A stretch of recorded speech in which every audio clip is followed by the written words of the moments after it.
The sound of my car's engine hums softly in the background as I sit in the driver's seat, staring blankly at the steering wheel.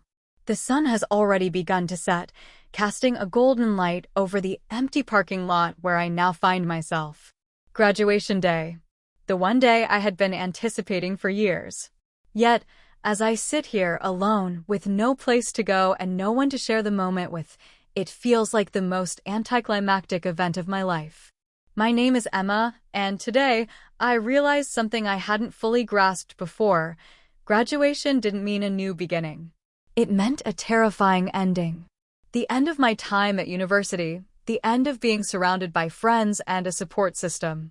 It all felt like a whirlwind, and now, standing still in the aftermath, I feel lost. It's as if the world is spinning, and I'm the only one left standing still. What's next? I whisper to myself, my voice barely audible over the hum of the car's engine. No one answers. I had always been the person who kept my goals clear. Graduate with honors. Check. Get a job. Check. But the reality of it all has hit me hard. The world doesn't hand you a neatly wrapped package of success after graduation. In fact, it feels more like being thrown into the ocean, expected to swim to shore without a life jacket. Maybe I should call Mom, I think, but even the thought feels exhausting.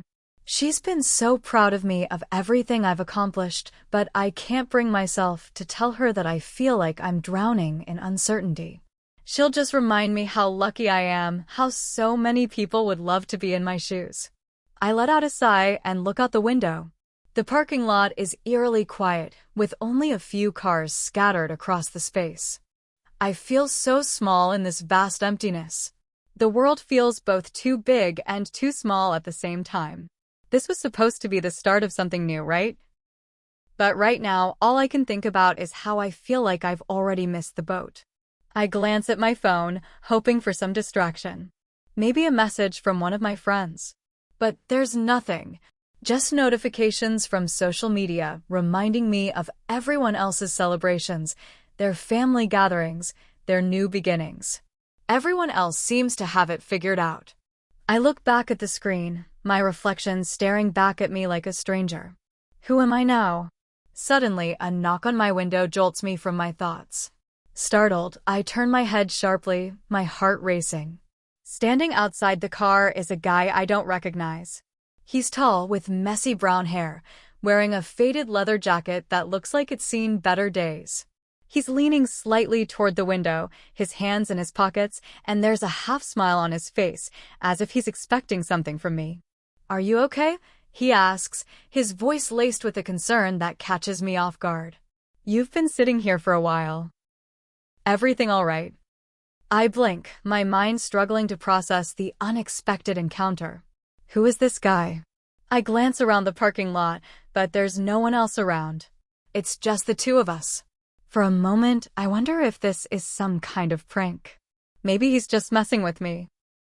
Yeah, I'm fine, I reply quickly, trying to muster a smile, though I'm not sure if it looks convincing. Just thinking. The guy raises an eyebrow, clearly not buying my response. Thinking, he says, his smile widening slightly. Well, if you're just thinking, then you're probably not fine. He leans closer to the window, and his presence feels oddly comforting, in a way I can't quite explain. I'm caught off guard by his directness. Normally, I would be irritated or uncomfortable by someone invading my personal space like this, but for some reason, I don't mind it. Maybe it's because I've been feeling so isolated lately. Maybe it's because, in this moment, I'm desperate for any kind of connection, even if it's from a stranger. "Do you know what time it is?" he asks, glancing down at his watch. "You're not going to want to stay here all night, trust me." I laugh nervously, though I'm not entirely sure why. "I wasn't planning on it."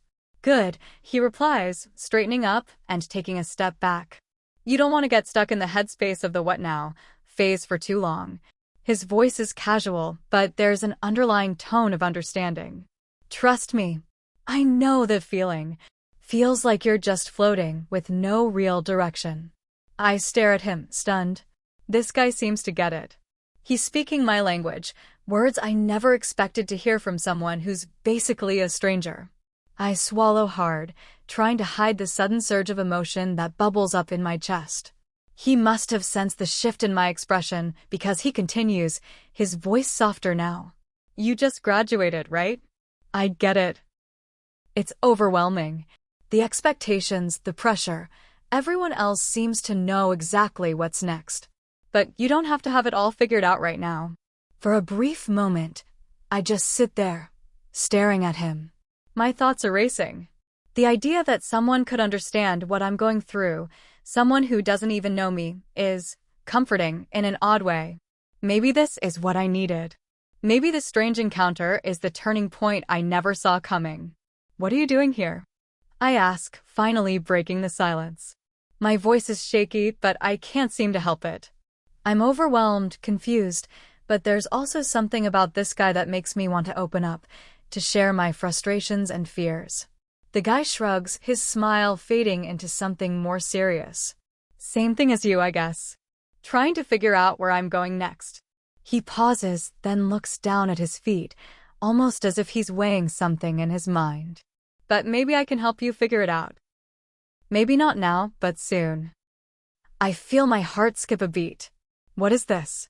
Is he really offering to help me? To guide me through this mess? Where would we start? I ask before I can stop myself, my voice barely a whisper.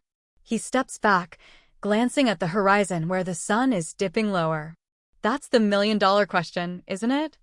I don't know why, but for the first time all day, I feel a small spark of hope. It's faint, but it's there. Maybe I don't have to do this alone after all. Hit subscribe and leave a comment with where you're watching from. This story might just spark a new beginning. What's one thing that always pushes you forward, even when things get tough? As I sit back in my car, I realize how strange it feels to be in this moment.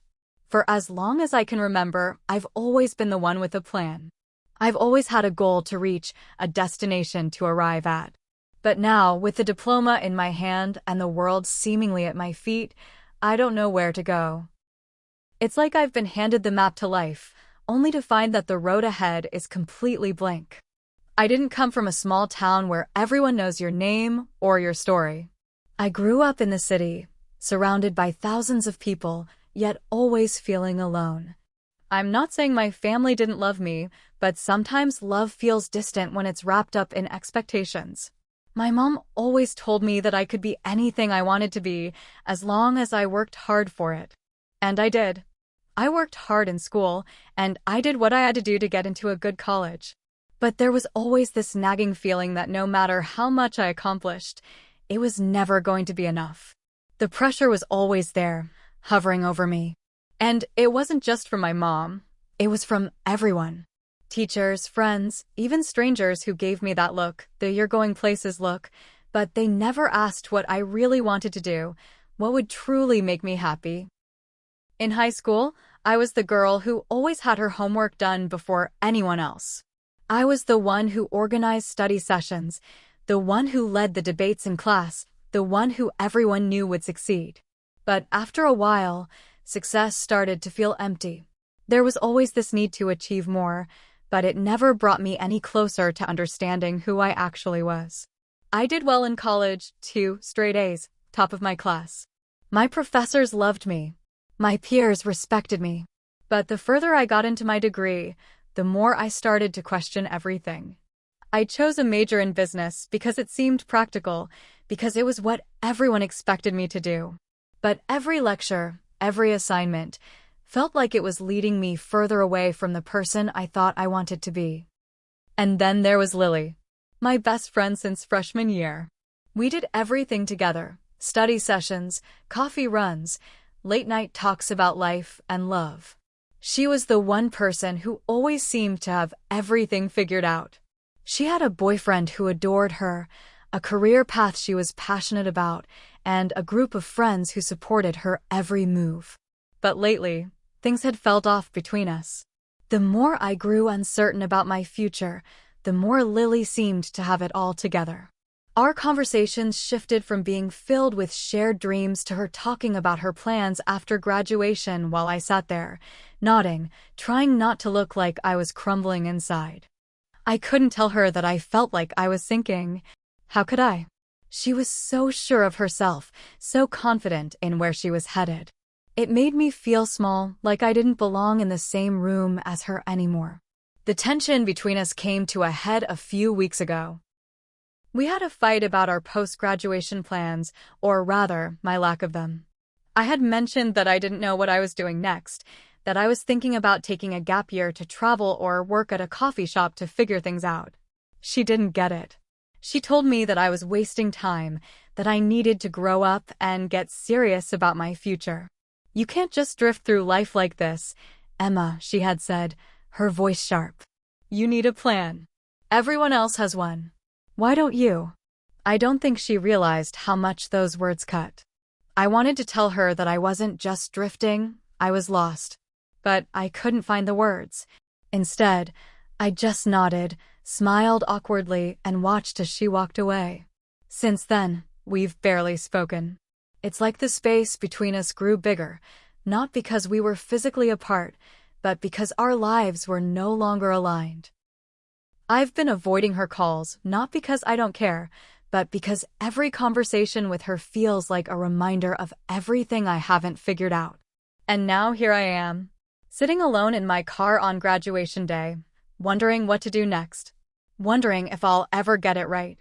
I can hear my phone vibrating on the passenger seat, but I don't reach for it. I already know who it is. It's Lily again. Her name flashes across the screen, and for a moment, I consider answering, but I can't bring myself to do it. I don't know what I would say to her. I don't know what she expects from me anymore. I take a deep breath and try to shake off the feeling of being trapped in this moment. But then I think back to the stranger outside my car. Jake. Why did he feel so easy to talk to? Why did I let him in even for just a few minutes? I hardly know him, but there was something about him that felt familiar, like he understood me without needing an explanation. I've been so used to carrying everything on my own, to keeping my emotions buried deep inside, that the idea of someone else seeing through the facade is both terrifying and liberating. Maybe Jake was right. Maybe I've been so focused on what's expected of me that I've forgotten how to just breathe, how to simply live. He said that I didn't have to have everything figured out right now. Maybe I didn't. Maybe it was okay to be uncertain. Maybe I could take my time and discover who I truly was without all the noise of other people's expectations. But the question is, how? How do I start over when I'm so afraid of making the wrong choice? As I sit there, lost in my own thoughts, I hear a soft knock on the window again.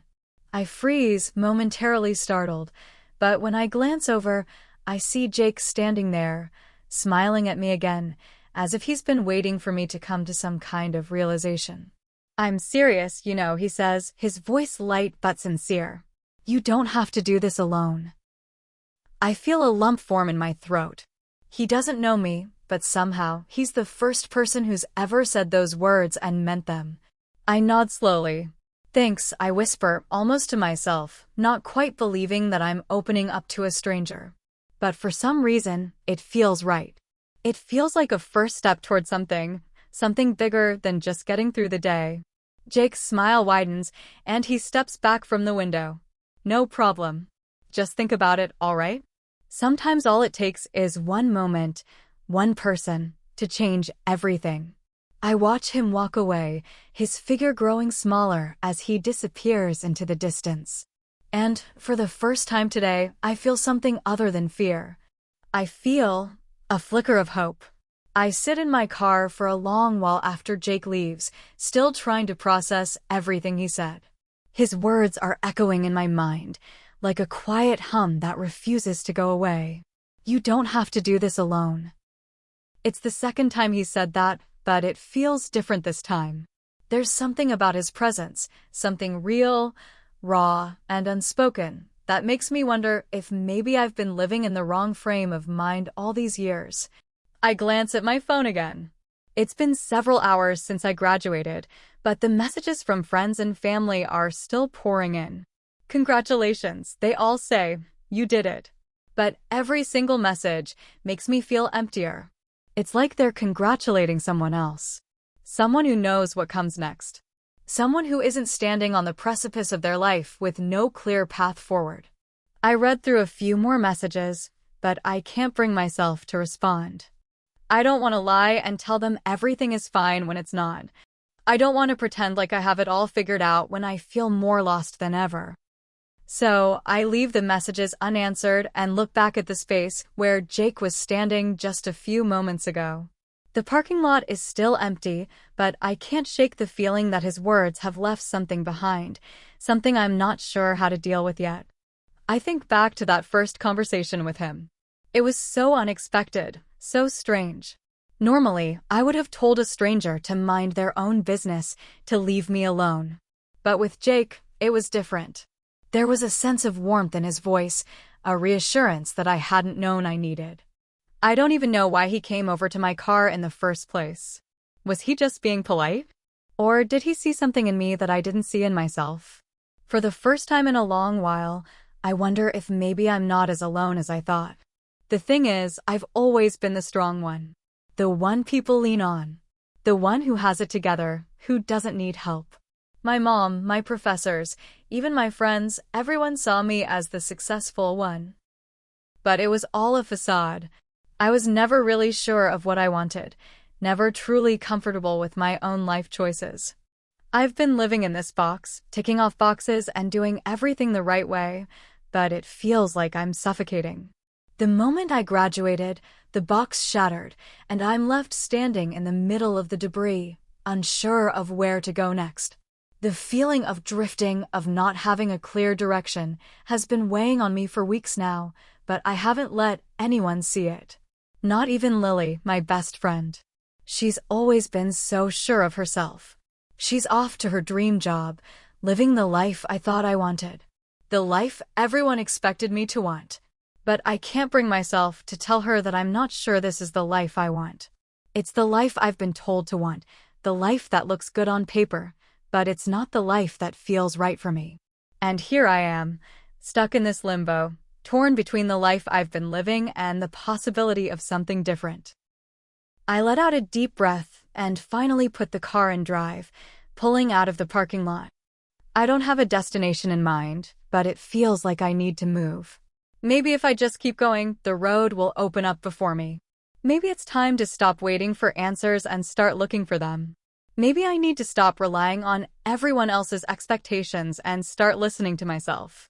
I drive for what feels like hours, just aimlessly going wherever the road takes me. The sun is almost gone, and the night is settling in. The city lights are beginning to flicker, but it all feels distant and unreal. I'm not sure where I'm headed, but I know that I need to make some decisions. I can't keep living like this, like I'm just coasting along, pretending to have everything under control. Eventually, I end up at a small park on the edge of the city. I park the car and sit there for a moment, staring out at the empty benches and the quiet swings swaying in the breeze. The park is peaceful, a quiet haven amidst the chaos of the world. It's the kind of place I used to come to when I was younger, a place where I could think without distractions. I used to come here to think about my future, to dream.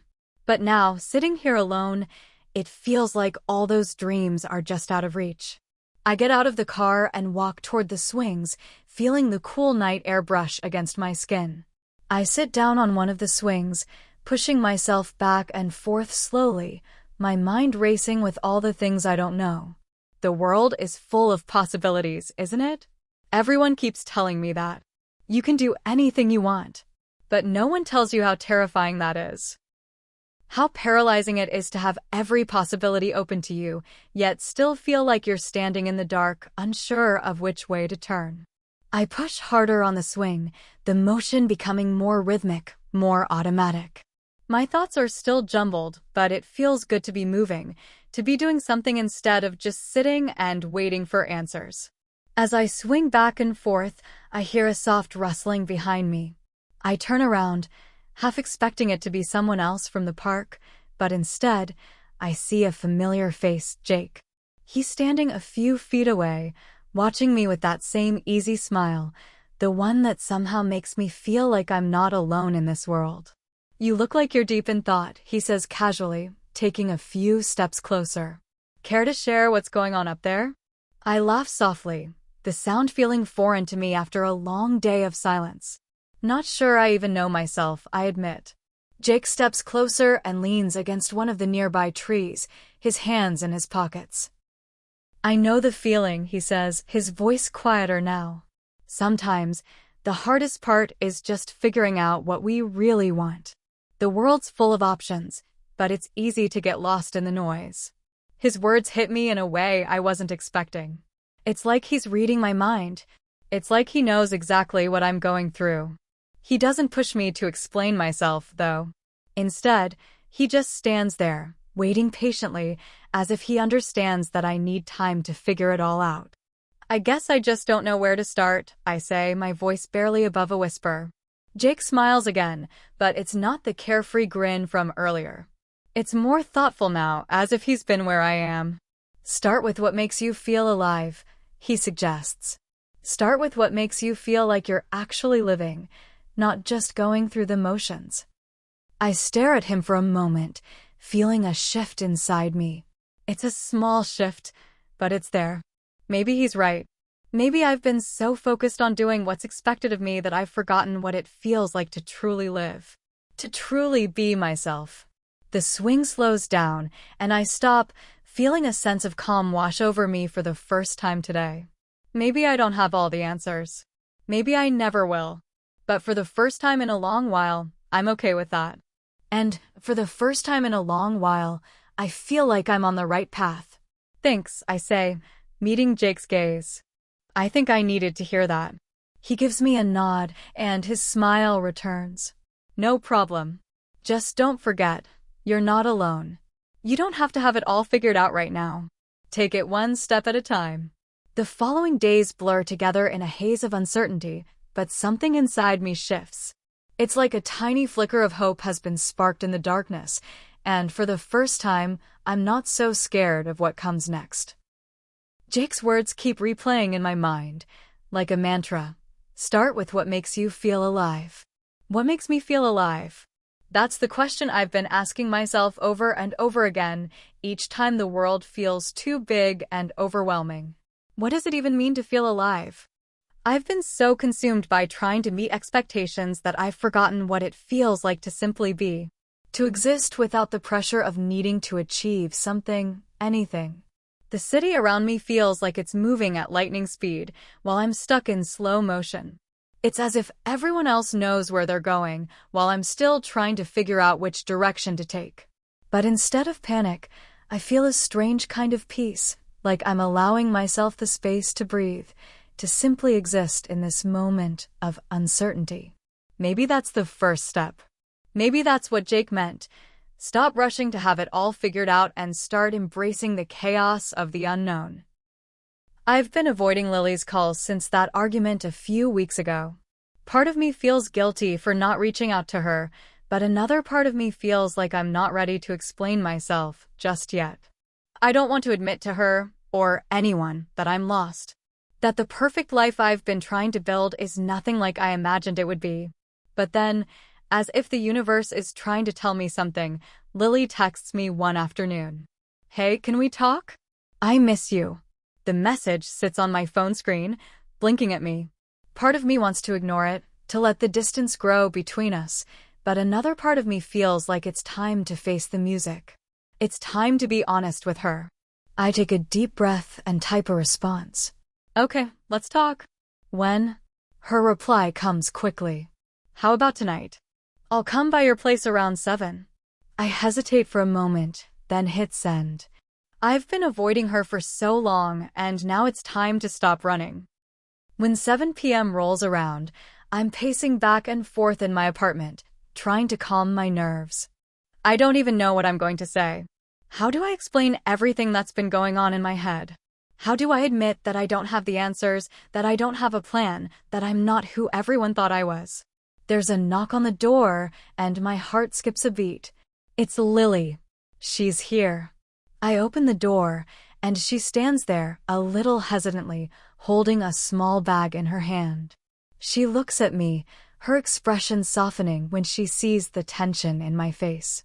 For a moment, neither of us says anything. We just stand there, looking at each other, both of us unsure of where to begin. "Hi," she says quietly, breaking the silence. "Hey," I reply, stepping aside to let her in. "Thanks for coming over." She smiles faintly and walks inside, setting the bag down on the counter. "I brought cookies," she says, almost as if trying to lighten the mood. I can't help but laugh softly, the sound a little shaky. "You always know how to cheer me up." She chuckles, but it's clear we're both feeling the weight of the conversation ahead. After a moment of awkward silence, she finally speaks. "So," Lily says, her voice quieter than usual, "I know things have been tense between us. I didn't mean to make you feel like you weren't enough. I don't know. I guess I was frustrated. I wanted to see you succeed, and I thought that meant pushing you to make decisions." I sigh and sit down on the couch, motioning for her to join me. "I know you were just trying to help, Lily. But you have to understand, I've been feeling like I'm drowning in everyone's expectations. And you're right, I don't know what I'm doing. I don't have a plan. I don't even know what I want anymore." Lily sits down beside me, her gaze softening. "Emma, it's okay to not have it all figured out. I'm sorry I didn't see that sooner. I thought that if I pushed you, it would make things clearer for you, but I see now that I was just pushing you away. I didn't mean to make you feel like you weren't good enough as you are." Tears well up in my eyes, and I quickly wipe them away. I just don't know where to start. Everyone around me seems to have it all figured out, especially you. You've got your job lined up, your life planned out. And I'm just here lost. Lily reaches over and squeezes my hand, her voice steady. "You don't have to have everything figured out. No one does, even if it looks like they do. You don't have to have a clear path right now. You just have to take one step at a time." Her words settle in my mind, and for the first time, I feel like I'm not alone in this. I'm not the only one who's struggling to figure out what comes next. Lily may have a plan, but that doesn't mean I have to have one right now. I take a deep breath, feeling the weight of the past few weeks begin to lift. Maybe you're right. Maybe I don't have to know everything right now. Maybe I can just take things day by day. Lily smiles, her hand still resting on mine. Exactly. You don't have to have it all together today. You're allowed to figure it out, and you're allowed to change your mind. Just take it one step at a time. I look at her, really look at her for the first time in a while, and I realize that we've both changed. We're not the same people we were before graduation. And that's okay. We're both figuring it out, just in different ways. The conversation shifts from the heavy things to lighter topics, and for the first time in a while, I feel like I'm not pretending. I'm not trying to be something I'm not. I'm simply being me. As Lily leaves that night, I feel a weight lifted off my shoulders. I no longer have to carry the burden of pretending I have everything figured out. I don't have to have all the answers. All I need to do is start. The next morning, as I wake up, I feel something I haven't felt in a long time: excitement. Not the kind of excitement that comes from achieving something, but the kind that comes from knowing that today is a new day. A day where I don't have to know everything. A day where I get to choose my path, step by step. Maybe I won't figure it all out today, but for the first time, I'm okay with that. And then, as if on cue, my phone buzzes again. "Hey, I was thinking, maybe we should go on a road trip together. Just to clear our heads. What do you say?" It's Jake. I smile, a feeling of anticipation stirring inside me. Maybe this is the next step. Maybe this is the moment I've been waiting for. Hit subscribe and leave a comment with where you're watching from. This story might just spark a new beginning. What's one thing that always pushes you forward, even when things get tough? I didn't expect Jake's invitation to go on a road trip to stir something inside me, but it does. It's not just the idea of leaving everything behind for a while. It's not the allure of escaping my responsibilities or my doubts. It's the feeling of spontaneity, the excitement of doing something different, something that doesn't come with expectations or a checklist of goals. For the first time in a long time, I don't have to know what comes next. All I have to do is show up, and that's a relief in itself. So, I text him back that night. Okay, I'm in. When do we leave? Jake's reply is swift, almost too excited for someone who barely knows me. How about tomorrow? I'll pick you up at 9 a.m. Pack light. It's going to be an adventure. I can't help but smile at his enthusiasm. It's contagious, and for the first time in days, I feel a spark of excitement. The kind that reminds me what it was like to have a sense of possibility. I don't know where we're going or what we'll do, but for once, it doesn't matter. The next morning, I wake up early, feeling more alive than I have in weeks. I pack a small bag, grabbing only the essentials: clothes, a few toiletries, my phone, and my camera. I throw in a notebook too, just in case. It's not like I'm going to be writing anything profound, but there's something about having a notebook on hand that feels like I'm open to possibilities, open to capturing whatever comes my way.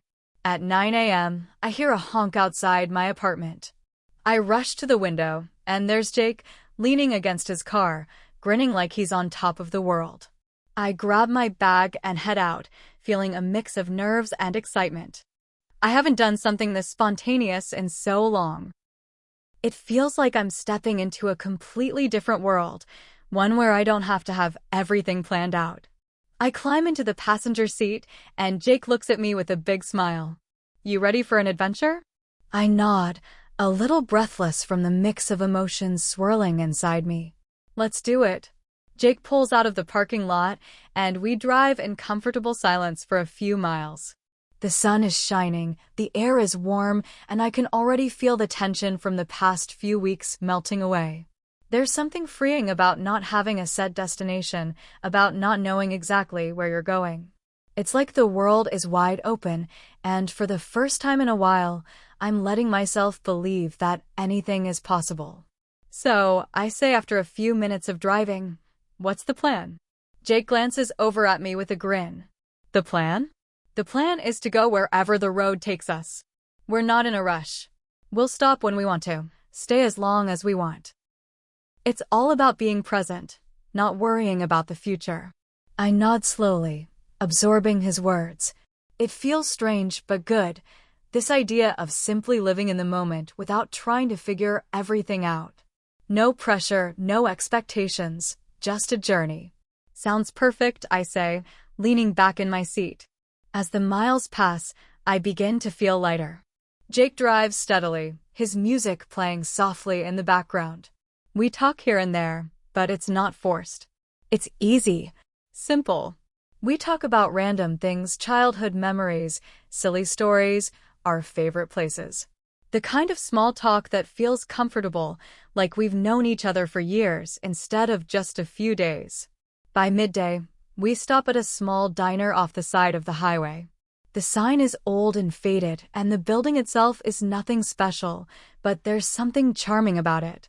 We sit in a booth by the window, looking out at the dusty road stretching ahead. I order a cup of coffee, something to keep me awake after the initial excitement of the drive wears off, and we settle into an easy rhythm of conversation. I've been meaning to ask you, I say, stirring my coffee absent-mindedly. What made you suggest this road trip? I mean, you barely know me. Jake looks thoughtful for a moment, his fingers drumming lightly on the table. I guess I just saw something in you. You looked like you needed a break from everything. Like you needed to escape the pressure for a while, even if it was just for a couple of days. And honestly, I've been wanting to do something like this for a while. Something simple. Something where we don't have to figure it all out. His words hit me harder than I expected. For a moment, I'm caught off guard. He saw something in me? He saw that I was struggling, that I was on the verge of burning out. And instead of making me feel weak or small, he just wanted to help me take a breath, to give me space to be myself, without any expectations. I smile, the warmth of the coffee spreading through me. I guess I needed this more than I realized. Jake shrugs, his grin returning. Sometimes, we all need a little time to just live. To not be so caught up in the next big thing, and just enjoy what's in front of us. I nod, feeling a weight lift off my shoulders. It's like he's speaking directly to the part of me that's been buried for so long, the part of me that just wants to experience life without the constant pressure of doing everything right. The rest of the day is a blur of laughter, new sights, and shared stories. We stop at a small lake, walk along the shoreline, and take a few pictures of the sunset as the sky turns shades of orange and pink. Everything feels surreal, like a scene from a movie where everything is perfectly in place. As the night settles in, we find a small motel to stay in. The room is nothing fancy, just a bed, a couple of chairs, and a small TV. But it's all I need. I feel content, in a way I haven't felt in ages. There's no rush, no deadlines, just the gentle hum of the world outside, and the realization that for the first time, I'm living for myself and not for anyone else's expectations. Jake heads out to grab some snacks from the vending machine, and I'm left alone in the room for a moment. I sit on the bed, the quiet of the night surrounding me, and I reflect on everything that's happened in the past few days. I'm not sure where this road trip is going or where it will lead me, but I feel like I'm exactly where I need to be. When Jake comes back, he's holding a bag of chips and 2 cans of soda. He tosses one to me and plops down on the bed beside me. We don't need to say much, just the fact that we're here, together, on this journey, is enough. Thanks, I say quietly, popping open the can of soda. For everything. For helping me figure things out. Jake looks at me, his eyes soft but serious. You don't have to thank me. You're the one who decided to take the first step. You're the one who's choosing to live differently. I'm just along for the ride. I smile at his words. It's true.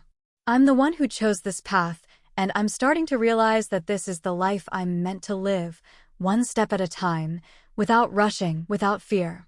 As I close my eyes, I feel the warmth of the moment wrap around me.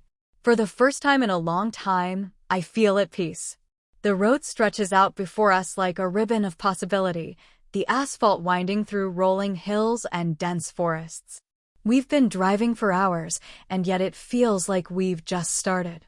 The world outside is vast, endless, and somehow comforting, as if it's reminding me that there's more to life than the confines of my apartment, my schedule, and the expectations that weigh me down. Jake is driving with the same quiet determination as before, his hands firmly on the wheel, eyes scanning the road ahead. The music has switched from the mellow tunes of earlier to something more upbeat, a playlist that's heavy on classic rock. It's the kind of music that makes you want to roll the windows down and sing at the top of your lungs, but neither of us is in the mood for that. We're both content in our own space, comfortable in the silence between us. I glance out the window at the passing landscape, verdant fields, towering trees, the occasional farmhouse nestled in the distance.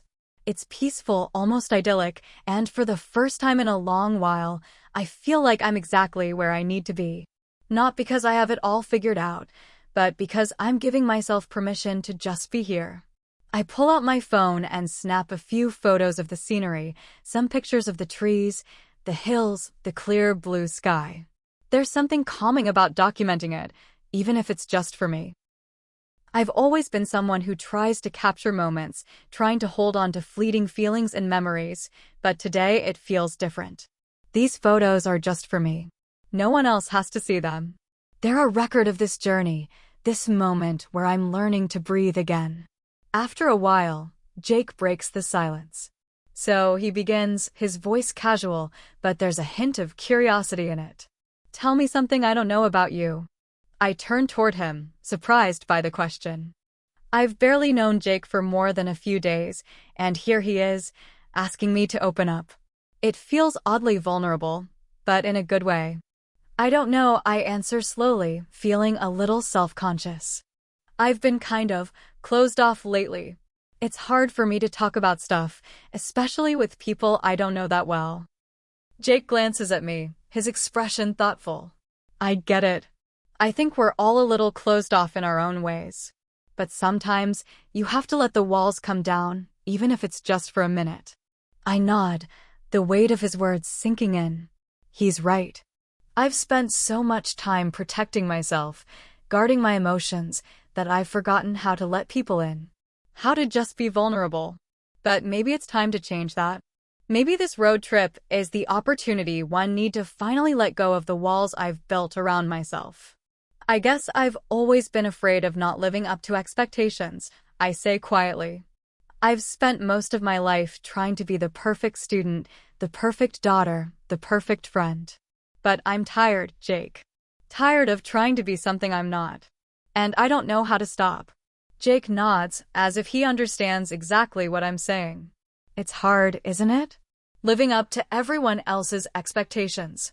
But here's the thing, no one is perfect. And you don't have to be either. All you have to do is be yourself. That's enough. I swallow hard, the knot in my throat tightening. I want to believe him. I want to believe that I don't have to be perfect, that I don't have to have everything figured out, but it's hard to let go of the conditioning I've had my whole life. I've always felt like I was racing towards some distant goal, like the finish line would give me a sense of peace. But maybe I've been running in the wrong direction. I glance out the window again, watching the landscape shift as we drive. I don't know where we're headed, but for the first time, I don't feel anxious about it.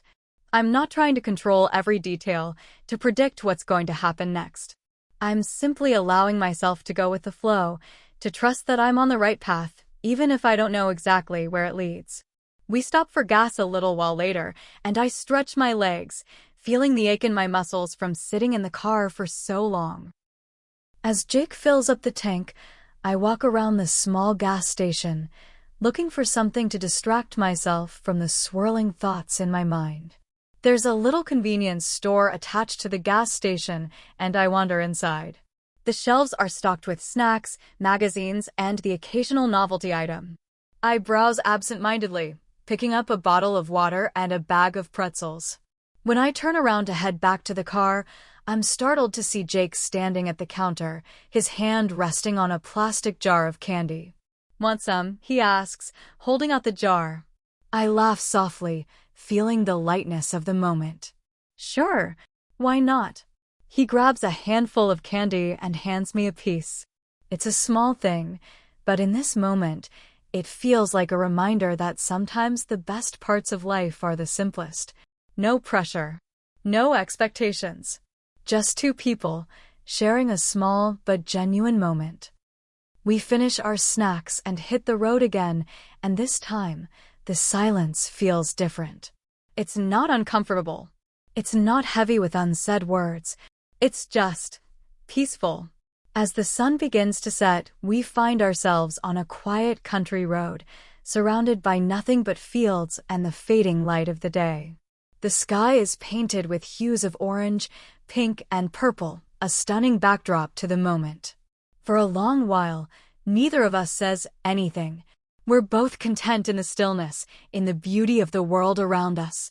But eventually, Jake breaks the silence again, his voice softer this time. "I'm glad you came with me. I know we didn't know each other very well, but I feel like this trip is already teaching me something important." I turn to him, curious. "What's that?" Jake glances over at me, a small smile on his face. "That sometimes, the best journeys aren't the ones you plan. They're the ones you take when you let go of the map and just trust the road." I think about his words, letting them sink in. There's something profound about them. So often, we get caught up in the idea that we have to plan everything out, that we have to have control over every detail. But sometimes, the most rewarding experiences come from stepping off the path, from not knowing where you're going and simply trusting that you'll end up exactly where you're supposed to be. The sky is darker now, the stars beginning to twinkle overhead. We're still driving, still moving forward, but this time, I'm not afraid of what lies ahead. For the first time in a long time, I feel like I'm exactly where I need to be. The road trip had taken on a life of its own. Each day was a mix of excitement, spontaneity, and quiet moments, and I found myself growing more and more at ease with Jake. We still didn't know exactly where we were going, and maybe that was the point. Maybe life, in all its unpredictability, was a bit like the journey we were on. Sometimes you just had to take the wheel and see where the road led. We had been driving for almost a week, stopping at little roadside attractions and diner booths, and the further we went, the more I found myself opening up, bit by bit. Jake was a natural at this kind of thing, finding joy in the little moments, in the details that most people overlooked. His presence had a calming effect on me, making the world seem a little less overwhelming, a little more manageable. But somewhere along the way, something shifted.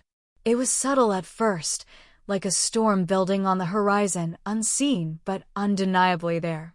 Maybe it was the exhaustion from too many days on the road or the weight of unspoken words lingering between us.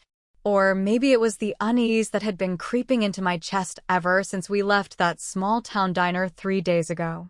We had stopped in another nondescript little town for the night, a place with one small motel and a convenience store that doubled as a coffee shop. We had checked into the motel, and for the first time, I was starting to feel the fatigue of the trip. The constant motion, the ever-changing scenery, the conversations that seemed to go on without end, it was all beginning to weigh on me. Jake had left to grab some dinner, and I was sitting in the small motel room, staring at the walls, feeling the familiar tension in my chest. The walls of this tiny room were starting to feel like they were closing in on me, like they were pressing in on my very being, suffocating the freedom I'd been trying so hard to embrace. I pulled out my phone and scrolled through my messages, trying to distract myself from the growing knot of anxiety in my stomach. There were a few texts from my family, asking how I was doing, but the messages felt distant. Even the ones from my friends seemed far removed from my current reality. I was on this trip, this adventure, and yet I couldn't shake the feeling that I was running from something. Running from myself.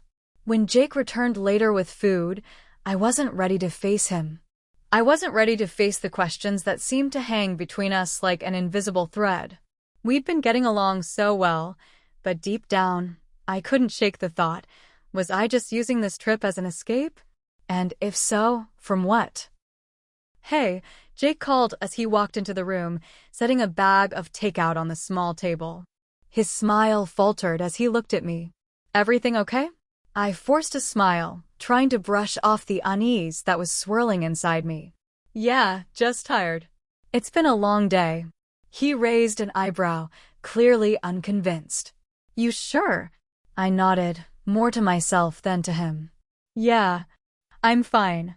He didn't push it, though I could tell he wanted to. Instead, he sat down across from me and unpacked the food. We ate in silence for a few minutes, the only sound in the room being the rustle of paper bags and the occasional clink of silverware against plastic containers. But the silence between us felt different now. It wasn't the comfortable silence that had accompanied the long stretches of driving, the kind that filled the air without making things awkward. This one was heavier, charged with an unspoken tension that I didn't know how to navigate. After a few moments, Jake put his fork down, his gaze fixed on me. Emma. I met his eyes, my stomach sinking. Something's been off since this morning, he continued. You've been quiet. More distant.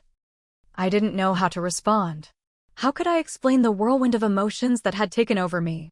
How could I tell him that this trip, which had started as an escape, was beginning to feel like a confrontation? A confrontation with myself. I'm sorry, I said, my voice quieter than I intended. I guess I've just been feeling a little overwhelmed. It's nothing to do with you, Jake. I've just been carrying a lot of stuff in my head lately. Jake's expression softened, the concern in his eyes deepening. You don't have to apologize. But you can talk to me, you know. Whatever it is, we can figure it out together. I felt a lump form in my throat, the weight of my thoughts pressing down on me. I don't even know what's wrong, to be honest. I thought this trip would help me clear my head, but it's just made everything more confusing. I keep thinking that I'm running from something, but I don't know what it is. And that scares me. Jake sat up straighter, his gaze never leaving mine. Running from something? Or running to something? I blinked, caught off guard by the question. What do you mean?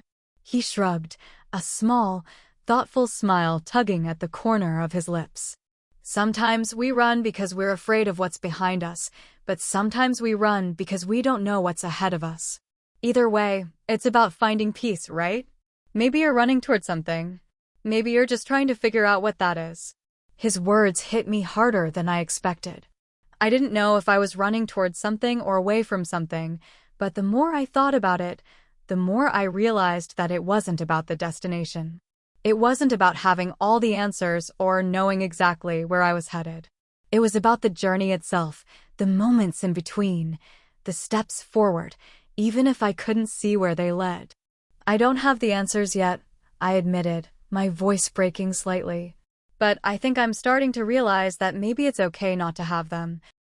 Maybe it's enough just to keep moving. Jake smiled then, a real, genuine smile that warmed me from the inside. Exactly. You don't have to have it all figured out, Emma. Not right now. And you definitely don't have to do it alone. I felt a rush of relief flood through me. Maybe the answers would come in time, maybe not, but I didn't have to have everything figured out right this minute. For the first time in a long time, I felt like I was allowed to take a breath, to be uncertain, to just be. We sat in silence for a while, the weight of our conversation hanging in the air. But this time, the silence felt comforting. It wasn't the uncomfortable kind that had crept in earlier. It was the kind of silence that came with understanding, with acceptance. Outside, the wind was picking up, the trees rustling in the breeze. A storm was coming. But inside, in this small motel room, I felt like I was finally beginning to weather my own storm, ready to face whatever came next.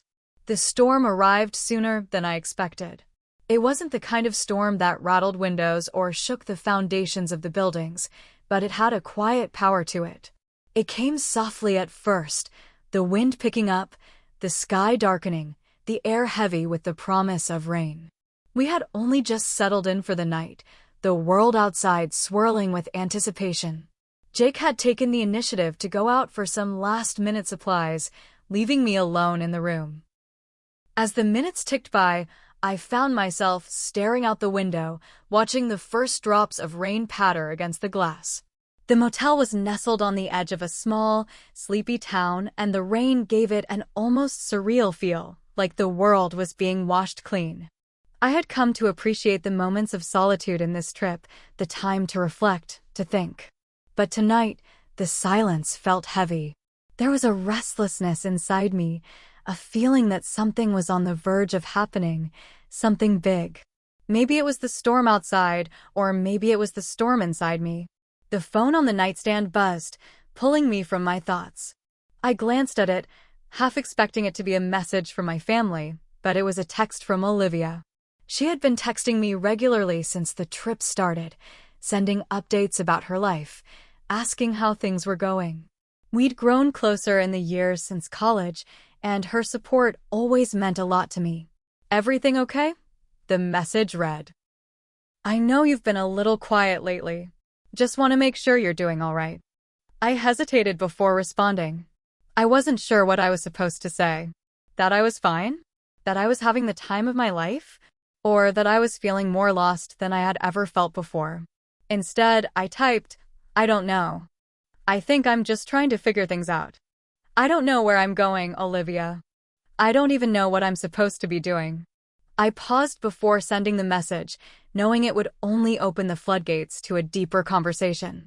I wasn't ready for that yet, not when I was still trying to make sense of it all. But before I could change my mind, the phone buzzed again. This time, it was Jake, returning to the room. I've got coffee, he said. Figured we could drink it and maybe talk about whatever's going on in that head of yours. You're quieter than usual.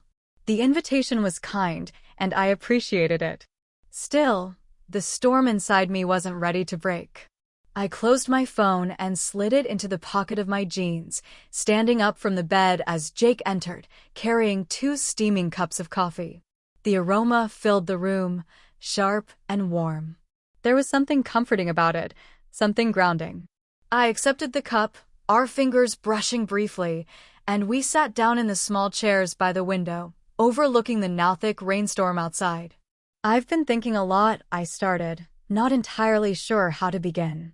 About everything. About why I'm here on this trip and where it's all going. Jake nodded, his expression softening. You've been running from something, haven't you? I hesitated, unsure if I was ready to admit it to him, admit it to myself. But there was something in the way he said it, as though he already knew. Something in the way his voice wasn't accusatory, just understanding. I think I have, I said quietly. I came on this trip thinking I'd find some kind of answer, some clarity. But the more I think about it, the more I realize I don't even know what I'm running from. Jake leaned forward, resting his elbows on his knees. Sometimes, we think we need to have it all figured out. But maybe the answer isn't in the destination or in the plans we make. Maybe it's in the journey itself. The act of moving forward, even when we don't know where we're going. I took a sip of the coffee, feeling the warmth seep into my bones. It was the first comforting thing I'd felt all day. He was right, of course. I'd spent so much time trying to figure out the end game, trying to control everything, that I'd forgotten the simple truth. Sometimes, you just have to keep moving, even when the path isn't clear. Maybe you're right, I murmured. But what if the journey is too much? What if I can't handle it? What if I just want everything to stop for a while so I can breathe? Jake's gaze softened, a quiet understanding in his eyes. I get it. It's hard to keep going when you feel like you're stuck in a storm. But the thing about storms is that they always pass. They might be loud and terrifying at first, but eventually, the rain clears, the sky brightens, and you can see things in a way you couldn't before. I didn't know why, but his words made something shift inside me. Maybe it was the way he said it, so calmly, as though he truly believed what he was saying. Or maybe it was the way he said we like we were in this together. I didn't have to face the storm alone. I felt a little lighter, as though a burden had been lifted off my shoulders. Maybe I wasn't meant to have everything figured out. Maybe all I needed to do was keep moving, even if I didn't know exactly where I was going. So, what now? I asked, more to break the silence than anything else. Do we keep driving? Jake smiled, the corner of his lips turning up in a way that was both reassuring and mischievous. I think we do. But this time, no maps. No plans. We just see where the road takes us. I couldn't help but laugh. The storm outside had subsided, leaving behind a calm, clear night. There was something symbolic about it, a reminder that even the most intense of storms couldn't last forever. You know, I said, taking another sip of my coffee. Maybe that's exactly what I need. To just go where the road takes me. No destination, no expectations. Jake's eyes lit up, and he raised his cup to me in a mock toast. To the road ahead. Whatever it brings. I clinked my cup against his, the sound of it a small but hopeful symbol of what was to come. Maybe we didn't have all the answers. Maybe the road ahead was still uncertain. But one thing was clear, we weren't alone in this journey. And that, in itself, was enough. The road stretched out before us, a vast expanse of asphalt that seemed to go on forever. The rain had passed, but the air still felt damp, thick with the scent of wet earth and pine trees. As we drove through the quiet countryside, the landscape gradually began to change. The roads were quieter here, the towns smaller, and the world felt like it was slowing down, as if nature itself was giving us the time to catch our breath. Jake and I had spent the last few days in a comfortable rhythm, a silence that wasn't awkward but companionable. He was driving now, humming softly to the music on the radio while I leaned against the window, watching the world roll by. For a brief moment, I allowed myself to forget about the constant pressure of finding the answers, about the gnawing uncertainty that had been eating away at me for weeks. I allowed myself to just exist. But of course, life wasn't that simple. The moment came suddenly, without warning. We had been driving for hours, and the landscape had become increasingly isolated. The small towns were fewer, and the houses were spread far apart. It felt like we were heading into the wilderness, and I found myself growing uneasy, even though I tried not to show it. Jake broke the silence. Hey, we should stop for a bit. Maybe grab some lunch. He didn't look at me, his eyes fixed on the road ahead, but I could hear the strain in his voice. There was something in the air between us, something unspoken, like the weight of everything we had yet to address, was pressing on us both. I didn't want to admit it, but I knew that it was time for us to confront the elephant in the room. The trip, the journey, it had been a way for me to run, but now I was beginning to feel the truth creeping up on me. I didn't want to face it, didn't want to acknowledge it, but I couldn't keep pretending like I wasn't searching for something that I couldn't name. "Sure," I said, my voice sounding distant even to myself. "I could use a break." Jake turned off the highway, and we drove down a narrow road lined with overgrown trees. The place we found was a small diner, one of those hole-in-the-wall types that looked like it hadn't seen a fresh coat of paint in decades. We parked outside, and as we walked toward the door, I noticed how quiet everything seemed, how still the air was. It felt like we were the only people in the world. We sat down in a booth near the window, and as the waitress took our order, I couldn't shake the feeling that something was off. It wasn't just the quiet of the diner or the stillness of the town, it was something deeper, something between Jake and me. The unspoken words, the questions lingering just beneath the surface. I could feel them both, silently waiting to be said, but neither of us was ready to speak them yet. "I've been thinking," Jake said suddenly, his voice unusually serious. He looked across the table at me, his eyes steady but filled with a quiet intensity. "Maybe it's time we talk about this trip." I froze, my fork halfway to my mouth, the words I had been dreading finally making their way to the surface. "What do you mean?" He sighed, running a hand through his hair. "I mean, we've been on this road for a while now, and I think it's time we address the elephant in the room." I felt my pulse quicken, my chest tightening with something between fear and anticipation. "What elephant?" "The one between us," Jake said softly, his gaze never wavering. "The one that's been there from the start. I know you came on this trip to escape, to get away from something, but I'm not sure you know what you're running from yet." His words hit me like a tidal wave, sweeping away any semblance of calm that I had built up. I wasn't ready for this conversation. I wasn't ready to admit the truth, to put words to the fear that had been haunting me ever since I stepped into the car that first day. But there it was, out in the open now. The truth, the thing I had been running from, was standing right in front of me. It wasn't just the trip, it wasn't just the open road that I had been avoiding. It was my own past, the weight of it, the unresolved feelings that I had buried for so long. I opened my mouth to speak, but no words came out. I was afraid if I started, I wouldn't be able to stop. My mind was a whirlwind of emotions, and I felt like I was drowning in them. Jake's expression softened, his gaze filled with something I couldn't quite name. "It's okay, Emma. You don't have to have it all figured out. But you have to start facing it, or it's just going to keep following you." I swallowed hard, trying to steady my breath. It was hard to admit it, but Jake was right. I had been running, but I hadn't been running toward something. I had been running away. Away from the fear of failure, away from the expectations that had been placed on me, away from the hurt I had buried deep inside. I looked out the window, the rain starting to fall again, soft at first, then heavy. It mirrored the turmoil inside me. I had spent so long trying to outrun my past, but I knew now that it was catching up with me. "I don't know how to face it," I said, my voice barely above a whisper. "I don't know how to deal with it. I don't even know where to start." Jake reached across the table, his hand hovering for a moment before resting gently on mine. His touch was warm, grounding, and in that moment, I didn't feel alone. "You don't have to do it all at once," he said, his voice steady and reassuring. "It's okay to take it one step at a time. You don't have to have all the answers right now." I squeezed his hand, grateful for the simple reassurance.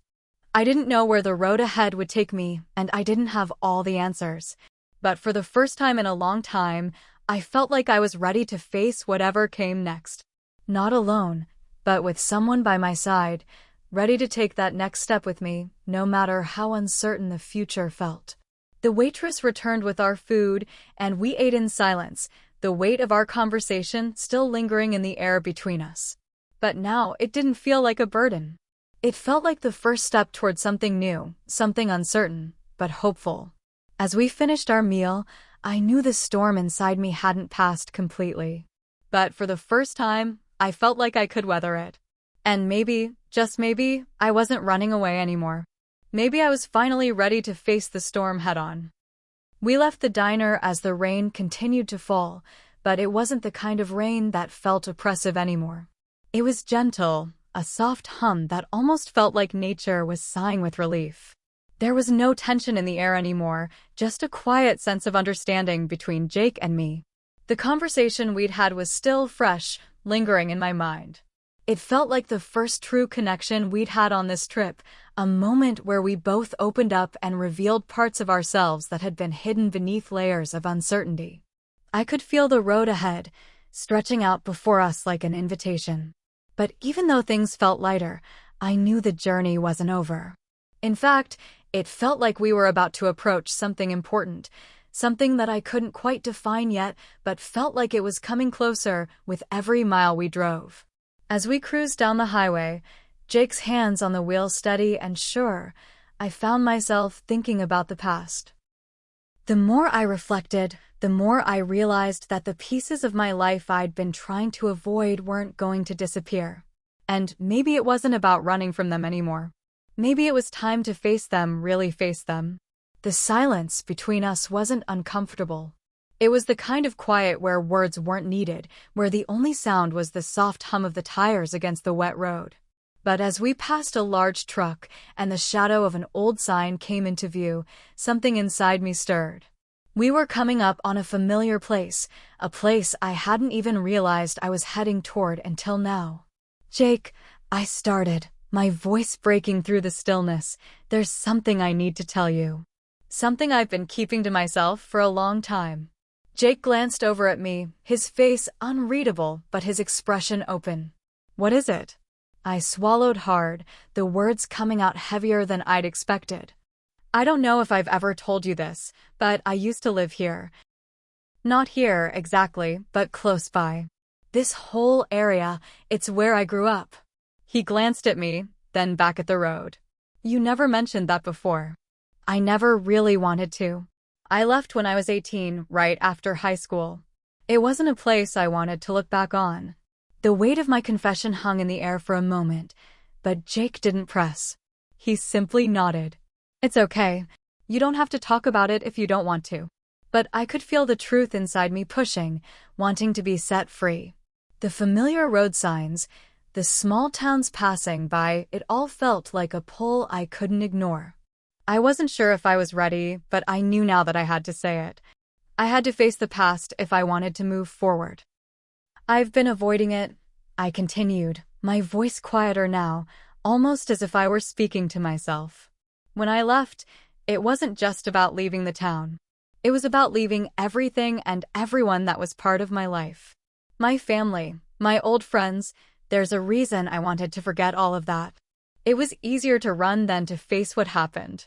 Jake slowed the car as we came closer to a small town that looked as familiar as it did foreign to me. "What happened?" he asked gently, his voice barely above a whisper.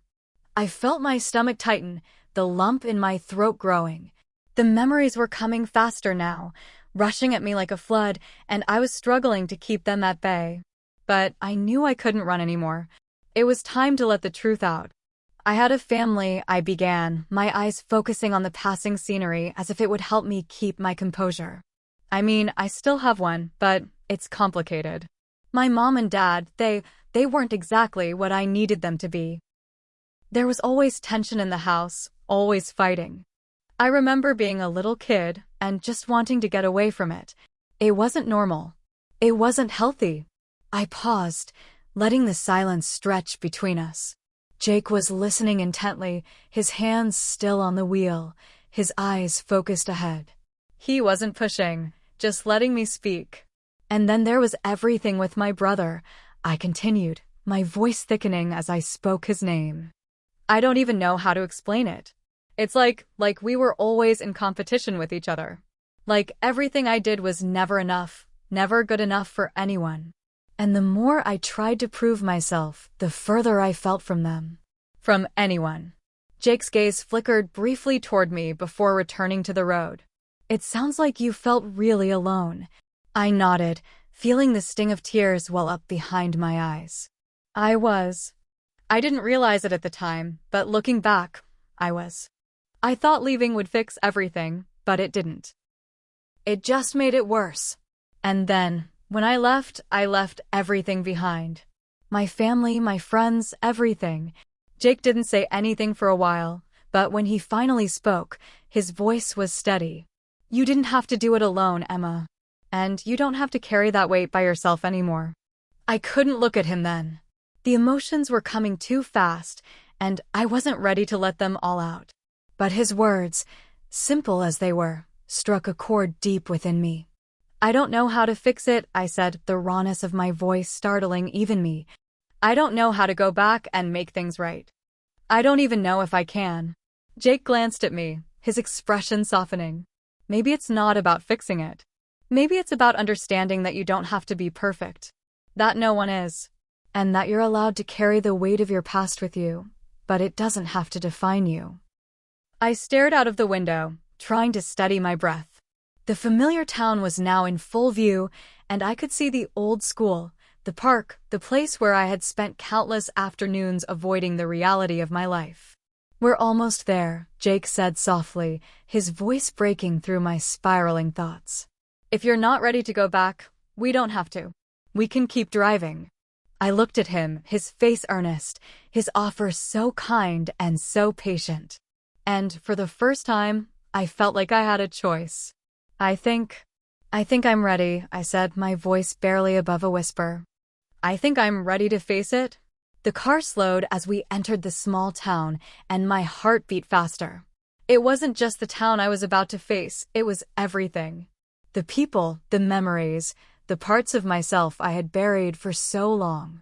But maybe, just maybe, this was where the next part of my journey truly began. Hit subscribe and leave a comment with where you're watching from. This story might just spark a new beginning. What's one thing that always pushes you forward, even when things get tough?